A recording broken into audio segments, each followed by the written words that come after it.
yağmur vaktlerine ozen düşende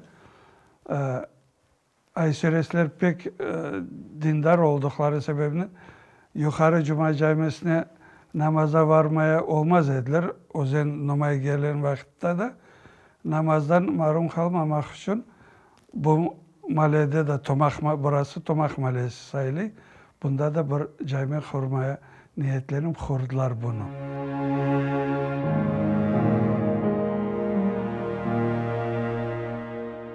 Evet var idi minaresi ama göçürdüler de hepsini. Bunlar yabancılar cami yüksek olduğu sebebinden böldüler, iki kat yaptılar da tepede de dipte de ambar idi. Tepede yüzüm bağlayan şeyleri onda çoksu ben öyle gördüm idi. Belki başka şey de olur idi.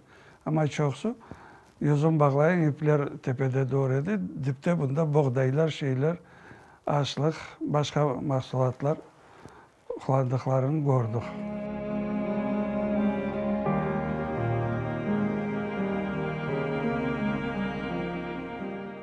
Bu cami mihrabı gördüğünüz gibi Hurlanda nasıl neydi öyle bu mihrabı kurmak için Türkiye'den ustaları tuttu dedelerimiz.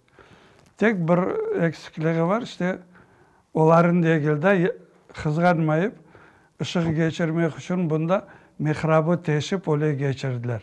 Mülkü neydi yani başına bir yere sağa sola çekip yapmaya ama ben bilesem onu farkına da varıp mahsus öyle teşip göçürmek için mihrabı teşip öyle geçirdiler. Ama bakınız ne kadar yaraşıklı, manalı mihrab.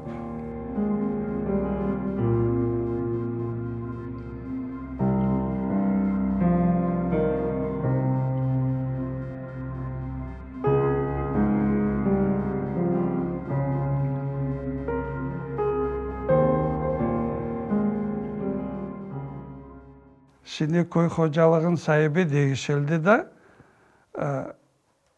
bizden bu camiyi, bizim camiyi talep ettiler. Bizim mülkümüz deyip. Ben müdürüne vardım. Dedim, sen ne talep ediyorsun bize? İşte ambar değil de o cami kurulmuş. Şimdi bu noktadayız, davalaşıyız işte.